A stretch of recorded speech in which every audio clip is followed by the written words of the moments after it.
Welcome to another episode of Shoot for the Stars. Let's dive right into All in a Single Night from 2015 Day 9. Every year, Santa manages to deliver all of his presents in a single night, but this year he has some new locations to visit. He gets the distances of every pair of locations from his elves in the following form. London to Dublin equals 464. Given the locations and distances, and the fact that Santa can start and end at any location of his choice, what is the shortest route that Santa can travel to visit all places exactly once? Let's have a look at the example that's provided to us at adventofcode.com. There are 3 locations: London, Dublin, and Belfast. Interestingly, the distances provided between these locations lined up quite nicely to the actual map of the UK, and they are visualized on the right. Now, what would be the shortest route through all 3 nodes? In this small example, I hope it is clear that you would need to take 2 edges, or distances. Suppose you go from Belfast to London, and from London to Dublin. Then to me, this looks like the largest route that I could take, so that's not it. Instead, for this very small instance, we need to take the shortest 2 edges and we'll go from Belfast to Dublin and then to London. Or, of course, the other way around. Both are valid solutions. So, we need to take into consideration that every location shall be connected to every other location, which can lead to a lot of edges and possible routes. How can we solve this efficiently? Before we look at a possible solution, here's a tip. Check the number of locations in your input. You will find that this is small. If you know that number, then how many possible routes are there through all locations? Let's get started. As said before, the number of locations is very small. In my case, well below 10. This means that we can brute force search through all possible orderings of locations in n factorial time, and we would still get our answer reasonably fast. Suppose that n really is 10, then n factorial is only about 3.6 million orderings, some of which even are identical due to symmetry, but let's ignore that for today. Now, you may not yet be intimately familiar with permutations, so here's an example of how you would construct all the orderings. Suppose we have the graph from the example with the 3 colored locations, then we need to start with picking our first location. No locations have been picked yet, so we can choose from all 3. Suppose we picked red first, then the next choice is limited to the 2 remaining locations, green or blue. Suppose here we choose blue, then there is only 1 location remaining which we must pick to make sure that Santa visits all 3 locations.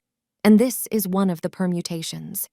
If you go through this exercise for all options, then you'll be able to draw the full diagram as shown. All that's left for us is to construct these permutations and iterate over them.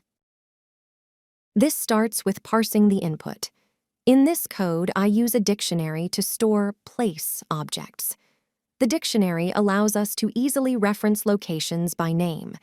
Every place, then, has its own dictionary for its adjacent places. In this dictionary, we store the name of all locations that any given location is connected to, and the distance between those 2 locations. Our parseLine function assumes we take in a line from the input and then it parses the line, while making sure that we store the distance between locations as an integer. Then, if a location is not yet in the places dictionary, then we create it. Finally, we connect A to B and B to A by storing the distances in the appropriate adjacency lists.